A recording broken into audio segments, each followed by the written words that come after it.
In Locked On NBA today, we're talking Brooklyn Nets and the Kyrie Irving situation with the host of the Locked On Nets podcast, Adam Armbrecht. It's coming up. Stay tuned. You are Locked On NBA, your daily NBA podcast. Part of the Locked On Podcast Network, your team every day. Hi guys, and welcome back to another show of Locked On NBA. I am your host for the Monday show, Josh Lloyd. I'm also the host of the Locked On Fantasy Basketball channel, so you can check me out there if you've got fantasy basketball stuff that you need to get done before the start of the season. Today's episode is brought to you by Sleeper. So if you are looking for a new place to host your fantasy basketball league, Sleeper might be the answer for you. They do points-only leagues, and they use their exclusive game pick format where you have to just pick one game for each player of the week. That's the format that they run over there. So if you're looking for bringing a new league in with people who are familiar with playing fantasy football, workmates, friends from school, from college, whatever it is, and they play fantasy football, Sleeper might be the option for you because it is a much simplified format and goes on that one game per week situation. The app, really easy to use. Beautiful interface. The draft room, really easy. They run dynasty formats and keeper formats. They have a third round reversal situation. The chat function is amazing as well. Everything just looks clean. It works well, and it's very, very straightforward. So get your friends together, start a fantasy basketball league, and start it over on Sleeper. Of course, there is news about the Brooklyn Nets. So let's talk about the Brooklyn Nets. So now it is time to talk about the Brooklyn Nets. Let's bring him in. The host of the Locked On Nets podcast, Adam Armbrecht, is here. Adam, it's been pretty busy times for Brooklyn over the last few days. Big news coming out, of course, that Edmund Sumner was waived. How does this impact the Nets' title odds? Yeah, listen, you're going to want to keep an eye on the betting sites here because this could really be moving the needle here. You got Demboya, he gets shifted. We thought that could have been a key piece as well. So, listen, you got to stay in touch with these things because these are pivotal moves for the Brooklyn Nets. On a slightly smaller note, it appears like the Nets aren't going to have Kyrie Irving available for all home games, plus games against the Knicks at Madison Square Garden, plus whatever games he gets injured in during those road games. And the Nets are allowed to have Kyrie in the practice facility now, but it looks like they're going to accommodate this situation where he's in and out of the lineup.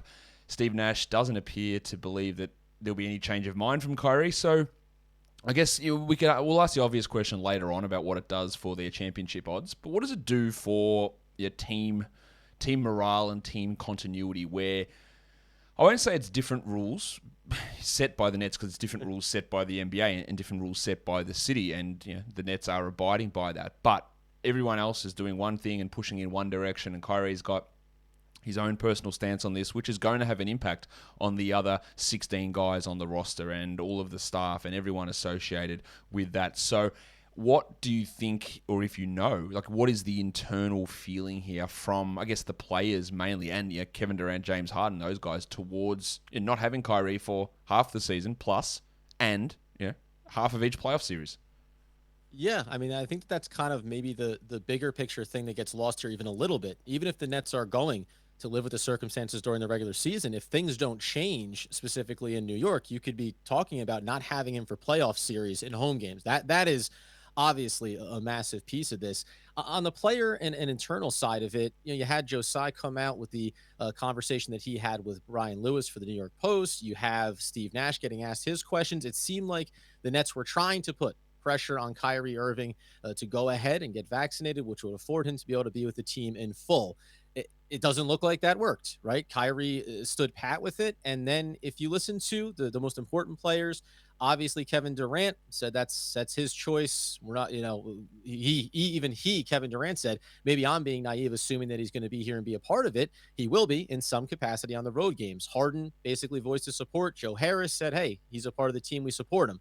The bigger picture to me is just in terms of the season games, and we said we'll get to the title odds, is now you're talking about running kind of two different squads based on where you're playing. And that's, I think, the biggest impact to this team is you're going to be looking at running two different types of offenses on a game-to-game basis based on if you're home or away. So, that issue may be too big of a word, but it's certainly not the way you want to approach a championship season where you say, what's that other playbook that we run when one of our three best players is not available? Yeah, well, I guess they had experience with dealing with that last season when those guys weren't available together at all, really. But Yeah, the issue is like, Kyrie is not there, and then I assume it's going to be someone like, Bruce Brown that jumps into that starting lineup and replaces him. And of course, they're very different players, so the whole structure of rotations needs to change under that sort of situation. But the way that the Nets schedule breaks down, like especially early, like they play 2 road games, then it's like 7, I think, home games in a row.